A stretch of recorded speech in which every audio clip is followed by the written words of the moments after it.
7ই জানুয়ারি 2025 সকালবেলা আমেরিকার সান্তা মনিকা পাহাড়ের ঢালে থাকা জঙ্গলে ছোটখাটো একটা আগুন লাগে, কিন্তু সেই ছোট্ট আগুন থেকেই আজ 7 দিনের মাথায় পুরো লস অ্যাঞ্জেলেস পুড়ে ছাই হয়ে গেছে। Massive wildfires continue to burn. Shocking video showing the absolute devastation. এখনো পর্যন্ত এই আগুনকে কন্ট্রোল করা যায়নি, যেন প্রকৃতি আর মানুষের মধ্যে একটা ভীষণ যুদ্ধ হচ্ছে, যে যুদ্ধ পৃথিবীর সবথেকে শক্তিশালী দেশটাকেও মাত্র 5 দিনের মধ্যে ঝুঁকিয়ে দিয়েছে। তবে জানলে আপনারা আশ্চর্য হবেন, বিখ্যাত ইউটিউবার জো রোগান তার পডকাস্টে এই ঘটনার 5 মাস আগে এই ভয়াবহ অগ্নিকাণ্ডের প্রেডিকশন করে দিয়েছিলেন। আর সব থেকে বড় প্রশ্ন সেটা হচ্ছে ক্যালিফোর্নিয়ায় এর আগেও অনেক বড় বড় দাবানল হয়েছে, তাহলে এইবারে দাবানল কেন এত ভয়াবহ রূপ নিল?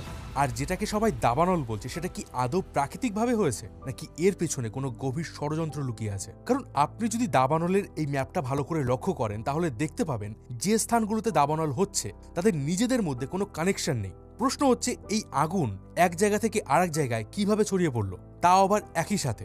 এমনকি দাবানল সৃষ্টির যে প্রধান কারণ সেটা হচ্ছে বজ্রপাত, অথচ এই এলাকায় গত 10 মাসে বজ্রপাত তো দূরের কথা, মেঘও দেখা যায়নি। তাহলে এই আগুন কিভাবে লাগলো? বন্ধুরা, আমি রয়েছি মিঠুন আপনাদের সাথে। আজকের এই ভিডিওতে লস অ্যাঞ্জেলেসে হওয়া ভয়াবহ অগ্নিকাণ্ডের ব্যাপারে আপনাদেরকে জানাবো, সাথে এটাও দেখবো এই ধরনের দাবানল বা অগ্নিকাণ্ড আমাদের দেশে হওয়ার চান্স কতটা।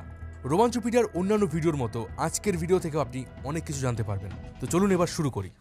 দেখুন, এই আগুন লাগার পেছনে বেশ কিছু কনস্পিরেসি থিওরি প্লাস কিছু ন্যাচারাল কজেস আছে, যেগুলো আমি ভিডিওতে পরে আলোচনা করব। তার আগে দেখে নেব যে এই আগুন এত তাড়াতাড়ি কি করে ছড়াচ্ছে।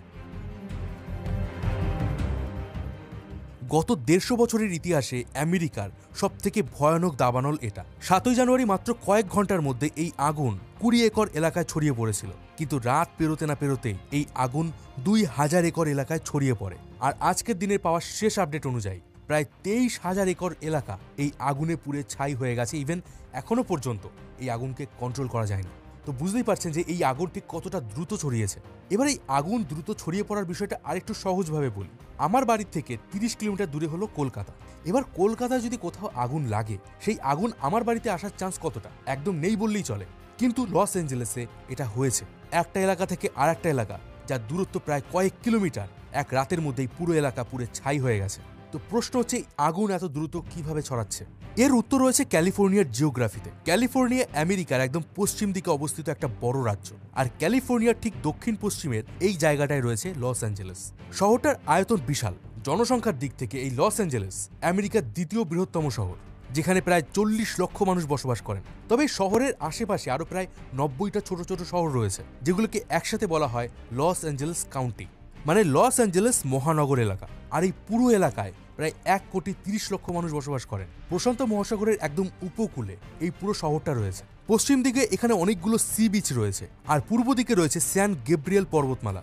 এছাড়া এই পুরো শহরটা চারিদিক থেকে উঁচু উঁচু পর্বত আর মরুভূমি দিয়ে ঘেরা, আর মাঝ বরাবর রয়েছে সান্টা মনিকা পর্বতমালা। এবারে পুরো শহরটা যদি আপনি লক্ষ্য করেন তাহলে দেখতে পাবেন এটা একটা উপত্যকা অঞ্চলে রয়েছে, তাই এখানে বায়ুর চাপ তুলনামূলক কম থাকে। কিন্তু একটু আগে আমি আপনাদেরকে বললাম যে ক্যালিফোর্নিয়ার দক্ষিণে একটা মরুভূমি রয়েছে।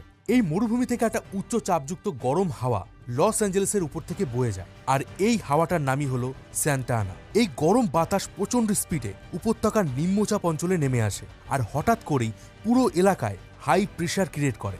এবার এই স্যান্টা আনাকে আরো একটু সহজভাবে বলি। গরমের সময় আমাদের আশেপাশে এলাকাগুলোতে লু বইতে থাকে, যে গরম লুয়ের বাতাসে অনেক সময় মানুষ মারাও যায়।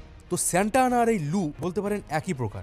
এই স্যান্টা আনার গতি থাকে ঘন্টায় 112 থেকে 120 কিলোমিটার। এই স্যান্টা আনা হাওয়া যখন চলে তখন গাছপালা শুকিয়ে খটখটে হয়ে যায়, বাতাসে হিউমিডিটি মানে জলীয় বাষ্প একদম কমে যায়। আর এই পরিস্থিতিতে আপনি যদি একটা সিগারেটের ছোট টুকরো রাস্তায় ফেলে দেন, সেটা দিয়ে একটা বড়সড় আগুন লাগতে পারে। এবার এই যে এলাকাটার আমি কথা বলছি, এখানে অক্টোবর থেকে নভেম্বর মাসে প্রত্যেক বছর হালকা পাতলা বৃষ্টি হয়, কিন্তু ক্যালিফোর্নিয়াতে লাস্ট বৃষ্টি হয়েছিল 2024 সালের এপ্রিল মাসে। আর তারপর থেকে টানা 10 মাস কেটে গেছে, এখানে এক ফোঁটাও বৃষ্টি হয়নি। এই বৃষ্টি ছাড়া এই খরা, তার সাথে হচ্ছে স্যান্টা আনা হাওয়া, এই দুই মিলিয়ে আশেপাশের সম্পূর্ণ এলাকা প্রচন্ড পরিমাণে শুষ্ক হয়ে গেছে। গাছপালা, আশেপাশে রাস্তাঘাট সমস্ত কিছু ড্রাই হয়ে গেছে, যেগুলো খুব তাড়াতাড়ি আগুনকে আকর্ষণ করে।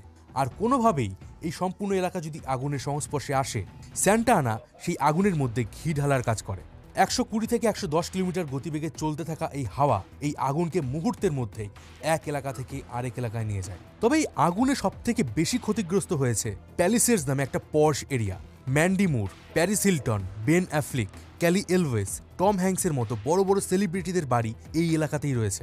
এমনকি Bollywood cum Hollywood star Priyanka চোপড়ার বাড়িও কিন্তু এই লস অ্যাঞ্জেলসে রয়েছে। ইভেন যে হলিউড মুভি আমাদেরকে এত এন্টারটেইন করে সেই হলিউডও কিন্তু এই লস অ্যাঞ্জেলসই রয়েছে। তাই সবাই বলছে যে এই হলিউড এখন আগুনে জ্বলছে। গত শুক্রবারের পর এই স্যান্টা আনা হাওয়ার গতি কমে যাওয়ার কথা ছিল, কিন্তু শনিবার পেরিয়ে যাওয়ার পরেও এই হাওয়ার গতি একটুও কমেনি, আর আগুন হু হু করে বাড়ছে। এখনও পর্যন্ত প্যালিসেডসের 8% আর ইটনের মাত্র 3% আগুন নিয়ন্ত্রণে এসেছে। এই এলাকাগুলো ছাড়াও আরও 4টা এলাকায় আগুন জ্বলছে।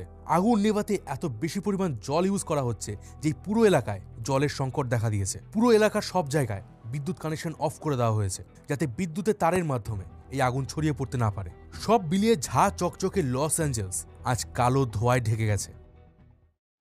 এবার এই আগুন লাগার পেছনে বেশ কিছু কনস্পিরেসি থিওরিও দেওয়া হচ্ছে। দেখুন, মাত্র কয়েকদিন পরেই ডোনাল্ড ট্রাম্প হবেন আমেরিকার প্রেসিডেন্ট তথা পৃথিবীর সবথেকে শক্তিশালী ব্যক্তি। ডোনাল্ড ট্রাম্প আমেরিকার 294টা সিট পেয়ে প্রেসিডেন্টের পোস্টে জয়ী হয়েছেন, কিন্তু যে ক্যালিফোর্নিয়া আজ আগুনে জ্বলছে সেই ক্যালিফোর্নিয়া থেকে কিন্তু ডোনাল্ড ট্রাম্প একটাও সিট পাননি। এই ক্যালিফোর্নিয়ার 54টা সিট পেয়েছেন তার প্রতিদ্বন্দ্বী কামলা হ্যারিস। ইভেন এই লস অ্যাঞ্জেলসে থাকা সমস্ত হলিউড তারকারা সরাসরি ডোনাল্ড ট্রাম্পের বিপক্ষে কামলা হ্যারিসকে সাপোর্ট করেছে। এবার আমি এখানে আর কিছু বলবো না, বাকিটা আপনারা বুঝে নিন। তবে এটাও বলবো যে এটা কিন্তু একটা কনস্পিরেসি থিওরি। এবার সিএনএন এর এই আর্টিকেলটা দেখুন। আমেরিকার আকাশে কয়েকদিন ধরে বেশ কিছু অদ্ভুত ড্রোন দেখা যাচ্ছিল। অনেকের দাবি এগুলো কোনো চাইনিজ ড্রোন যারা আমেরিকানদের উপর সার্ভিলেন্সের কাজ করছে। হতে পারে এই ড্রোনগুলো এই আগুন লাগার পেছনে একটা প্রধান কারণ আপনি দাবানলের ম্যাপটা যতবারই দেখবেন ততবারই আপনার মনে একটা প্রশ্ন আসবে যে এই জায়গা থেকে এই জায়গায় আগুন এত তাড়াতাড়ি কিভাবে ছড়ালো যেখানে মাঝখানে কোথাও আগুন জ্বলছে না।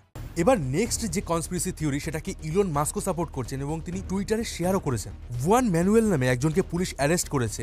এই ওয়ান আমেরিকায় একজন বহিরাগত যে ফ্লেম টর্চ দিয়ে তার এলাকায় আগুন ধরানোর চেষ্টা করছিল, আর সেই সময় লোকাল লোকজন তাকে ধরে ফেলে এবং তাকে পুলিশের হাতে তুলে দেয়। এবার আমেরিকায় এই ধরনের ইমিগ্রেন্টস কিন্তু প্রচুর রয়েছে যারা থাকে তো আমেরিকায়, কিন্তু তারা আমেরিকান সরকারের উপর সবসময় নিজেদের ক্ষোভ উগরানোর চেষ্টা করে। তো হতে পারে এই আগুন লাগার পেছনে কোনো ইমিগ্রেন্টস যুক্ত রয়েছে। তবে এই ঘটনায় শুধুমাত্র এই স্যান্টা আনা বায়ুবাহী কনস্পিরেসি থিওরিগুলোকে দায়ী করলে কিন্তু হবে না। এই ঘটনার কিন্তু আরো একটা বড় কারণ রয়েছে। ক্যালিফোর্নিয়ার এলাকায় 95% দাবানলের শুরুটা হয় মানুষের দোষে, আর এর কারণ হলো ক্যালিফোর্নিয়ায় যে বড় বড় বাড়িগুলো আমরা দেখতে পাই তার মধ্যে মাত্র 10% কংক্রিটের তৈরি, বাকি 90%ই কাঠের তৈরি হয়। এবার কাঠের বাড়ি আমেরিকা একটা ট্র্যাডিশনের মতো কাজ করে। এবার এই কাঠের বাড়িতে যখন রান্না বান্না হয় তখন অনেক সময় সেই গ্যাসের আগুন থেকে বা শর্ট সার্কিট থেকে বাড়িতে আগুন লেগে যায়। আর যেহেতু এই এলাকাটায় সবসময় গরম আর শুষ্ক হাওয়া বইতে থাকে, ফলে এই আগুন দ্রুত একটা বাড়ি থেকে আরেকটা বাড়িতে ছড়িয়ে পড়ে। এমনকি অনেকে জঙ্গলের মধ্যে ক্যাম্প ফায়ার করতে যায়, সেই ক্যাম্প ফায়ার থেকেও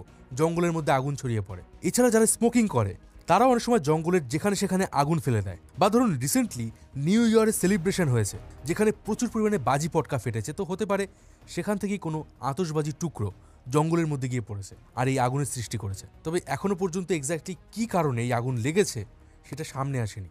আর এর পেছনে সবথেকে শেষ এবং সবথেকে বড় কারণ যেটার ব্যাপারে অনেকেই আলোচনা করছেন সেটা হচ্ছে গ্লোবাল ওয়ার্মিং। দেখুন, আমরা পরিবেশ বাঁচানোর কথা তো বলি, কিন্তু আমাদের ওই পরিবেশ বাঁচানোর কথা বই পর্যন্ত সীমাবদ্ধ থাকে। রিয়েল লাইফে আমরা তা কোনো কিছুই ইমপ্লিমেন্ট করি না। আর ডোনাল্ড ট্রাম্প গতবার যখন প্রেসিডেন্ট ছিলেন তখন তিনি আরও এক ধাপ এগিয়ে প্যারিস ক্লাইমেট অ্যাগ্রিমেন্ট থেকে আমেরিকাকে বের করে নিয়ে এসেছিলেন। তখন তিনি যেটা বলেছিলেন সেটা হচ্ছে এসব পরিবেশ বাঁচানো এই সমস্ত জিনিস হচ্ছে ভোগাস, এগুলো করে কোনো লাভ হবে না, এবং আমেরিকা এই ক্লাইমেট চেঞ্জের বিষয়ে কোনো রকম কোনো স্টেপ নেবে না। আর আজ আপনি দেখতে পাবেন প্রকৃতি কিভাবে তার সেই জবাব ফিরিয়ে দিয়েছে। 2020-তেই ডোনাল্ড ট্রাম্প যখন আমেরিকার প্রেসিডেন্ট ছিল সেবারও কিন্তু ক্যালিফোর্নিয়া একটা বড় আগুন লেগেছিল, কিন্তু তারপরেও আমেরিকা সরকারের টনক নড়েনি। আর আজও তাদের মনোভাব ঠিক তেমনটাই। 2021 সালে একটা রিপোর্টে দেখা গেছে বিগত কয়েক বছরে গ্লোবাল ওয়ার্মিংয়ের ফলে ক্যালিফোর্নিয়ার দাবানলের আশঙ্কা অনেক বেড়ে গেছে। এমনকি ক্যালিফোর্নিয়ার ড্রাই সিজন জুলাই থেকে বেড়ে আগস্ট পর্যন্ত হয়ে গেছে। ইভেন 2023 সালের স্টাডি অনুযায়ী লস অ্যাঞ্জেলসের সবথেকে বিধ্বংসী 10টা ওয়াইল্ড ফায়ার মাত্র বিগত 20 বছরের মধ্যে হয়েছে, যার মধ্যে 5টাই হয়েছে 2020 সালে।